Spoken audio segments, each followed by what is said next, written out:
Successful parenting नई पीढ़ी की परवरिश की नई रीत जाने, बच्चों को उसका ध्येय तय करने में मदद करें। खलील जिब्रान कहते हैं कि हम बच्चों के ट्रस्टी हैं, मालिक नहीं।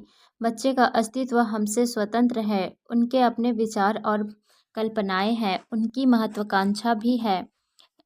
इस बात को जानने के बाद भी हम अपनी इच्छाएं, अपेक्षाएं और सपनों का भार अपने बच्चों पर डालने का एक भी मौका नहीं छोड़ते। बच्चे को क्या बनना है, इससे ज़्यादा हमें उसे क्या बनाना है, इस बात पर ज़्यादा जोर देते हैं। हमारी ऐसी गलत अपेक्षा ही बच्चे के करियर और भविष्य में बाधा डालती है। माता पिता के रूप में अपना बच्चा डॉक्टर या इंजीनियर बने, ऐसी इच्छा होना स्वाभाविक है, लेकिन एक बात हमेशा याद रखनी चाहिए कि यह इच्छा या अपेक्षा हमारी है, हमारे बच्चे की नहीं। मैं अपनी ही बात करूं तो मेरे माता पिता भी मुझे डॉक्टर या इंजीनियर बनाना चाहते थे, लेकिन मेरी रुचि ट्रेनिंग और लेखन कार्य में देखकर उन्होंने मुझे इसी क्षेत्र में आगे बढ़ने के लिए प्रोत्साहित किया। परिणाम आपके सामने ही है। अगर आज मैं एक डॉक्टर या इंजीनियर होता तो सफल ज़रूर होता, लेकिन मुझे शायद उस काम में आत्मसंतोष ना मिल पाता। मैं पैसा कमाने के मामले में सुखी होता, लेकिन मेरा जीवन इतना खुशहाल नहीं होता। इसलिए हमें अपने विचारों से ज़्यादा अपने बच्चे के विचार और महत्वाकांक्षा को महत्व देना चाहिए। हमें बच्चे के साथ बातचीत करके यह जानने का प्रयास करना चाहिए कि वह किस क्षेत्र में आगे बढ़ना चाहता है, उसे कैसा काम करना पसंद है, किसी भी क्षेत्र में सफलता पाने के लिए वह कितना लालायित है। ये उसके खुद के ही विचार हैं या किसी के प्रभाव का असर है। उसे उसी क्षेत्र में क्यों आगे बढ़ना है।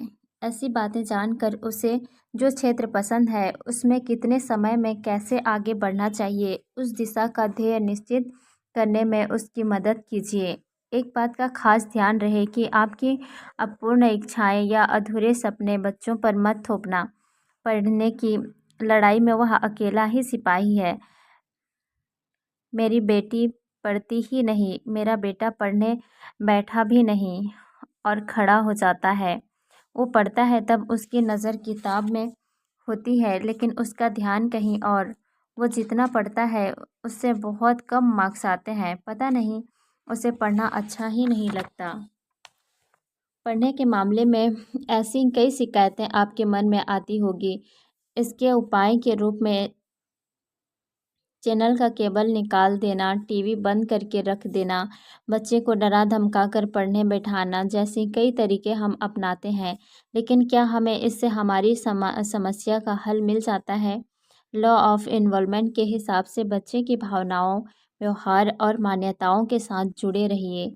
मम्मी बोलना हो, ताली बजानी हो, चलना हो, नमस्कार करना हो, रोटी बनानी हो या साइकिल चलानी हो, इसके बारे में सोचेंगे तो पता चलेगा कि इन सारी प्रवृत्तियों में आप पूरे इन्वॉल्व हो गए थे। वे सारी प्रवृत्तियां हमें पहले खुद करके बच्चे को करने के लिए प्रोत्साहित किया था ना। अगर हमारे पापा ने हमें साइकिल लाकर केवल अखबार पढ़ते हुए या टीवी देखते देखते सलाह दी होती तो क्या हम साइकिल चलाना सीख पाते? मम्मी अपनी बेटी को रोटी पकाना उसके साथ रहकर सिखाती है या अपने काम में उलझी रहकर केवल सलाह देकर? बच्चे के विकास की सभी प्रवृत्तियों में माता पिता का इन्वॉल्व होना बहुत ज़रूरी है। पता नहीं क्यों, पर पढ़ाई की जब बात आती है तब यह साधारण सी बात हम समझ नहीं पाते। ज़्यादातर तो हम टीवी देखने में, बातों में, काम में या अखबार पढ़ने में ही मशगूल रहते हैं और बच्चे को पढ़ने की सलाह देते हैं। हम जो कहते हैं वह नहीं, लेकिन हम जो करते हैं वही व्यवहार बच्चे अपनाते हैं। गांधी जी के जीवन का एक प्रसंग है। एक माँ अपने बच्चे को लेकर गांधी जी के पास आई। बच्चे को गुड़ खाने की आदत थी। माँ ने अपने बच्चे की शिकायत करते हुए गांधी जी से कहा कि आप इसे समझाइए कि वह गुड़ ना खाए। गांधी जी ने उसे एक हफ्ते बाद आने के लिए कहा। एक हफ्ते बाद वह माँ अपने बच्चे को लेकर गांधी जी के पास आई। गांधी जी ने बच्चे से कहा, बेटे इतना ज़्यादा गुड़ नहीं खाना चाहिए। बच्चे की माँ ने गांधी जी से कहा, इतना कहने के लिए आपने हमें एक हफ्ते तक इंतज़ार क्यों करवाया? गांधी जी ने कहा, क्योंकि उस समय तक मुझे भी गुड़ खाने की आदत थी। उसे सलाह देने से पहले मुझे गुड़ की आदत छोड़ना ज़रूरी था। हम अपने बच्चों से जैसे व्यवहार की अपेक्षा करते हैं, हमें अपना व्यवहार भी वैसा रखना चाहिए, वैसा करना चाहिए। अब से बच्चे के पढ़ने के कार्य में हम सभी माता पिता को भी पढ़ने की ज़रूरत है। हर रोज़ रात में 1 घंटे का समय ऐसा तय कीजिए जिसमें सभी उपस्थित हो। इस समय में सभी लोग साथ बैठकर अपनी पुस्तकें पढ़ें। बच्चा उसकी पढ़ाई की पुस्तक पढ़ेगा और अन्य लोग अपने अपने व्यवसाय, व्यक्तित्व विकास से जुड़ी पुस्तकें पढ़ेंगे। एक एक बात खास ध्यान में रखें कि इस समय में हमें कोई अखबार या मैगज़ीन नहीं पढ़ना है। बच्चा वाणी के बदले व्यवहार से ज़्यादा सीखता है। हमें हर रोज़ पढ़ते हुए देखता है तो वह भी पढ़ना सीख लेता है। उसके साथ आप भी पढ़ते हैं तो उसे पढ़ना अच्छा लगता है। आपको ध्यान से पढ़ते हुए देखकर वह भी ध्यान से पढ़ेगा। फुर्सत के समय भी वह सैर सपाटे या घूमने जाने के बदले अच्छी किताबें पढ़ने के लिए प्रेरित होगा। हमारे वर्कशॉप में भाग लेने वाले कई माता पिता ने इस बात को समझा है और उसे अपनाया भी है। वे हर रोज़ शाम को अपने बच्चों के साथ किताबें पढ़ते हैं और उन सभी ने अपने बच्चों के सकारात्मक परिवर्तन का अनुभव किया है। माता पिता और बच्चों के बीच मित्रता और आत्मीयता का विकास हुआ है। बच्चों के परीक्षा में अच्छे अंक आ रहे हैं। बच्चे केवल एक्टिव नहीं बल्कि इफ़ेक्टिव बने हैं। सभी के घरों में खुशियाँ बढ़ी है। यही परिवर्तन अब आपके घर में भी आएगा। हफ्ते का एक दिन अपने बच्चों के लिए। सोमवार बच्चा बोलता है, चलिए ना पापा खेलते हैं। पापा बोलता है, बेटे मुझे बहुत काम है। मंगलवार का दिन बच्चा बोलता है, मम्मी चलो ना गार्डन में जाते हैं। मम्मी बोलती है, आज नहीं फिर कभी। बुधवार का दिन बच्चा बोलता है, पापा मुझे यह सिखाइए ना। पापा बोलते हैं, बेटा ट्यूशन किस लिए है? अपनी मैडम से पूछ लेना, मेरे सिर मत खाओ, मुझे काम करने दो। गुरुवार का दिन बच्चा बोलता है, पापा आप फ्री कब होंगे? मेरे साथ कब खेलेंगे? पापा बोलते हैं, शायद रविवार के दिन। ठीक है। शुक्रवार का दिन बच्चा बोलता है, चलिए ना फिल्म देखने चलते हैं। मम्मी बोलती है, ए लो पैसे अपने दोस्तों के साथ जाकर देख लेना। आज मौसी और दूसरे मेहमान आने वाले हैं, मुझे बहुत काम है। शनिवार का दिन बच्चा अपना सारा होमवर्क पूरा कर लेता है ताकि रविवार के दिन मम्मी पापा के साथ खेल सके। रविवार का दिन बच्चा उठते ही मम्मी पापा से मिलने बाहर आता है। मम्मी अपने घर काम में उलझी है। पापा फ़ोन पर किसी से बात कर रहे हैं। बच्चा फटाफट तैयार होकर आ जाता है। बाहर आकर पापा से कहता है, चलिए खेलते हैं।